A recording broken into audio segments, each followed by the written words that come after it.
Yes start. मौजू बनता है ना। आज हमारे साथ में बैठे हुए जनाब शेर अकबर साहब हैं, जो फर्रुखाबाद में जन्मे और दिल्ली में जाके एक नाम कमाया और यहाँ के लोगों की जान है ये। इनसे लोग बड़ा मुतासिर रहते हैं, तो हमने चाहा कि आज इनकी ज़िंदगी पे भी कुछ रोशनी डाली जाए। ये जो आपने अपना काम की शुरुआत करी थी, तो वो किस तरह से करी थी? बहुत छोटे पैमाने से शुरू की थी। पहली बार जब दिल्ली गए हैं हम, तो 500 रुपये लेके गए थे और बहुत संघर्ष किया है हमने, और हर नए काम में संघर्ष करना पड़ता है। तो उसके लिए आप ये मान के चले कि हम अड्डों पे काम टकवाते थे और घर घर जा कर के माल देते थे। सर्दी में हो या गर्मी हो या बरसात हो, तो उस सर्दी को हमने अपने गले नहीं लगाया जो आज आदमी अलाव लेके बैठ जाता है, आगे लेके बैठ जाता है, हीटर लेके बैठ जाता है। हमने दोनों हाथों में तलवार थी और झील झांकड़ काटते हुए हम उस मंजिल को पार करा। और इतनी सर्दी में हम बस अड्डे जाया करते थे पार्सल देने। जब बस छूट भी जाती थी, अगर लेट हो जाते थे, तो फतेहगढ़ तक जाके पकड़ते थे हम बस को, वहाँ जाके देते थे क्योंकि बेवर होके जाती थी।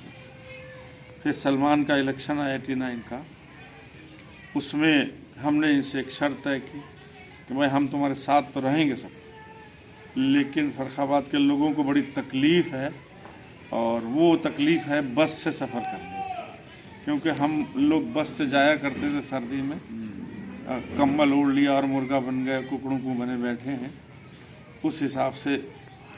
तो उन्होंने फिर शर्त पूछी, हमने कहा भाई हमको सुपर फास्ट ट्रेन चाहिए और एक एयर पट्टी चाहिए। तो उन्होंने खैर जीतने के बाद फ़ौरन बुलाया हमको और 500 आदमी बैठे थे और सबके सामने खड़े होकर इज्जत दी और कहा बताओ। मैंने कहा बताओ क्या, वही हमारी शर्त है कि भाई हमको वहाँ बड़ी तकलीफ़ है, व्यापारी पहुँच नहीं पाता है, और व्यापारियों के लिए और हमारे अपने सबके लिए, हमारे शहर के लोगों के लिए एक आराम हो जाएगी ट्रेन। तो उन्होंने जाफ़र शरीफ के पास ले गए हमको और ले जा करके ट्रेन का टाइमिंग पूछी उनसे कि भाई हमारी ट्रेन सुपरफास्ट करी जाए।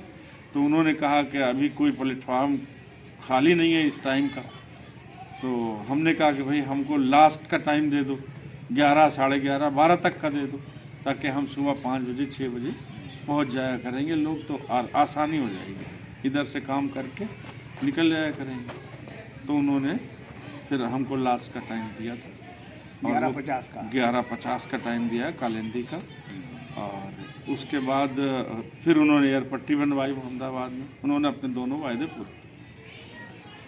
अब ये बताइए हमें कि फर्रुखाबाद की तरक्की के लिए और क्या आपके अंदर वो है कि जो यहाँ पे ऐसा हो जाए कि ताकि और फर्रुखाबाद को। हम तो चाहते हैं कि फर्रुखाबाद में काफ़ी इंडस्ट्रीज़ लगें, काफ़ी तरक्की हो यहाँ की, बड़े शहर जैसे और शहर हैं और शहरों की तरह हमारे शहर की तरक्की हो। अब देखो कन्नौज फर्रुखाबाद का ही एक हिस्सा था और आज बहुत आगे हो गया। ऐसे ही मैनपुरी था, मैनपुरी भी आगे हो गया। हमारे यहाँ अभी तरक्की नहीं हो पा रही। जो भी MP MLA आते हैं वो यहाँ की तरक्की के बारे में नहीं सोचते, अब अपनी क्या करते हैं वो उनकी अपनी सोच। ये थे जनाब शेर अफगान साहब, जिनसे एक छोटी सी मुलाकात में इन्होंने फर्रुखाबाद के बारे में बहुत कुछ बताया और उम्मीद करता हूँ कि फर्रुखाबाद के लिए ये आगे भी बढ़िया ही विचार रखेंगे। जय हिंद, जय भारत।